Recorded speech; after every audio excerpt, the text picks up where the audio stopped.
Hello, আশা করি সকলেই ভালো আছো। আমি Parijat Saha, founder of PS Gurukul. আজকে তোমাদের সঙ্গে একটি নতুন ভিডিওতে আবার সামনাসামনি হয়েছি। আজকে আমরা আলোচনা করব মাধ্যমিক পরীক্ষার ইতিহাসের পঞ্চম অধ্যায় নিয়ে। এই অধ্যায়টি হচ্ছে বিকল্প চিন্তা ও উদ্যোগ। এবছর 2026 মাধ্যমিকের জন্য এই অধ্যায়টি খুবই গুরুত্বপূর্ণ।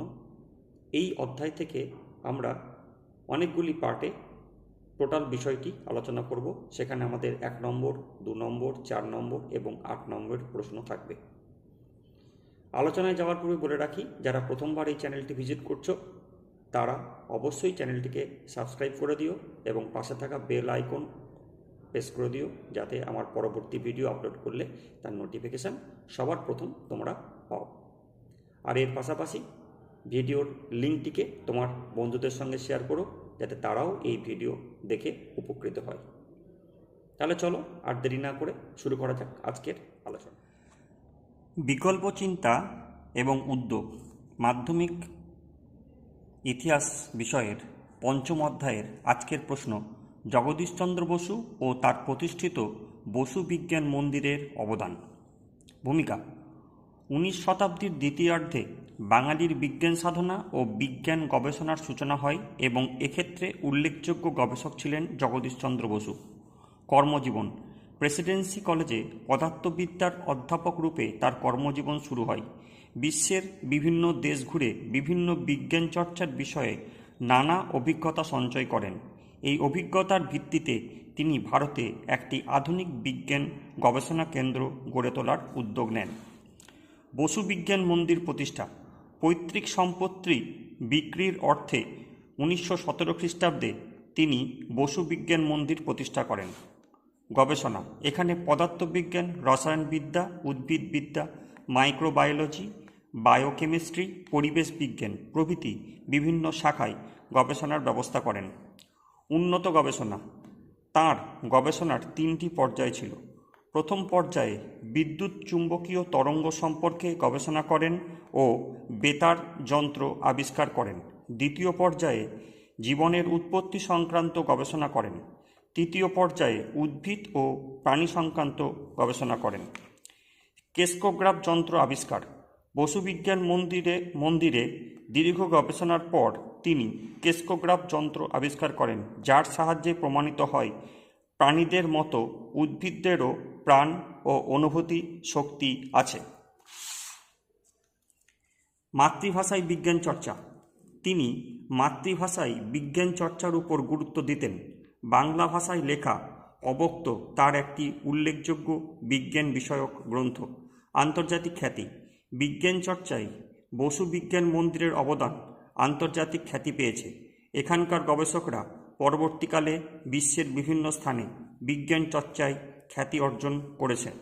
উপসংহার: জগদীশচন্দ্র বসু ছিলেন একজন সফল বাঙালি বিজ্ঞানী ও উদ্যোগপতি। তার প্রতিষ্ঠিত বসু বিজ্ঞান মন্দির হয়ে ওঠে আধুনিক ভারতের অন্যতম বৈজ্ঞানিক গবেষণাগার। পরবর্তী প্রশ্ন: রামরাম বসু কে ছিলেন? প্রশ্নমান 2। উত্তর: রামরাম বসু ছিলেন শ্রীরামপুর মিশনের মিশনারি উইলিয়াম কেরির মুন্সি। তিনি বিখ্যাত প্রতাপদিত্য চরিত্র গ্রন্থটি রচনা করেন। পরবর্তী প্রশ্ন: রবীন্দ্রনাথ ঠাকুরের বিশ্বভারতী শিক্ষানীতির 2টি প্রধান বৈশিষ্ট্য উল্লেখ করো। প্রশ্নমান 2। উত্তর: রবীন্দ্রনাথ ঠাকুরের বিশ্বভারতী শিক্ষানীতির 2টি প্রধান বৈশিষ্ট্য হল: 1 নম্বর প্রকৃতি ও মানুষের সান্নিধ্যে শিক্ষাদান, 2 নম্বর শিক্ষক ও শিক্ষার্থীর মধ্যে নিবিড় সম্পর্ক। শিক্ষার প্রসারে উইলিয়াম কেরি ও শ্রীরামপুর মিশনের অবদান আলোচনা করো। প্রশ্নমান 4। ভূমিকা: 19 শতকের সূচনায় ছাপাখানা বিকাশে সর্বাপেক্ষা উল্লেখযোগ্য ভূমিকা পালন করেন শ্রীরামপুর মিশন প্রেস। ছাপাখানা প্রতিষ্ঠা: উইলিয়াম কেরি 1800 খ্রিস্টাব্দে শ্রীরামপুর ছাপাখানা প্রতিষ্ঠা করেন। উদ্দেশ্য: এই ছাপাখানা প্রতিষ্ঠার উদ্দেশ্য ছিল কম দামে পাঠ্যপুস্তক সাধারণ মানুষের হাতে পৌঁছে দেওয়া।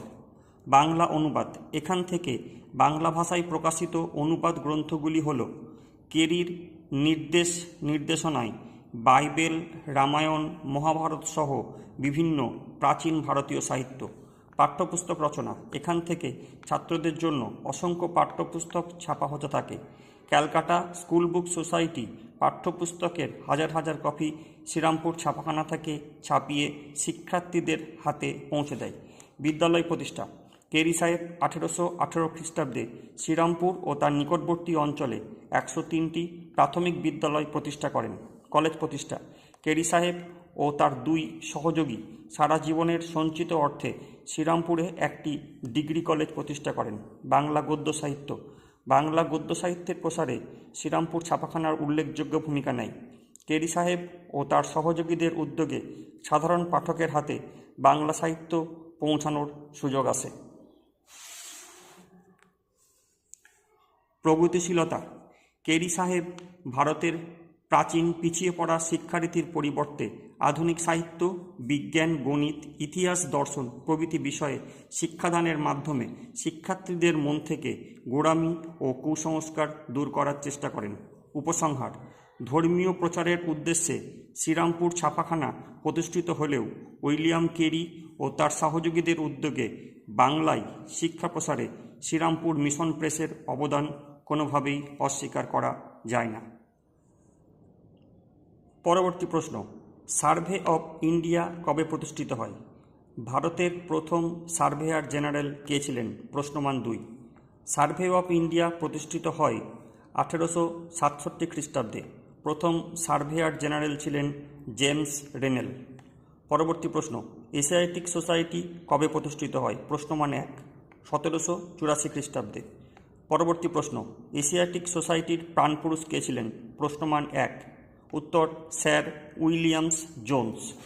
পরবর্তী প্রশ্ন, হিন্দু কলেজ কবে প্রতিষ্ঠিত হয়? প্রশ্নমান 1, উত্তর 1857 খ্রিস্টাব্দে। পরবর্তী প্রশ্ন, বেঙ্গল টেকনিক্যাল ইনস্টিটিউট কার উদ্যোগে কবে প্রতিষ্ঠিত হয়? এর বর্তমান নাম কি? প্রশ্নমান 2, 1910 খ্রিস্টাব্দে তারকনাথ পালিতের উদ্যোগে এটি প্রতিষ্ঠিত হয়। এর বর্তমান নাম Jadavpur college of engineering and technology.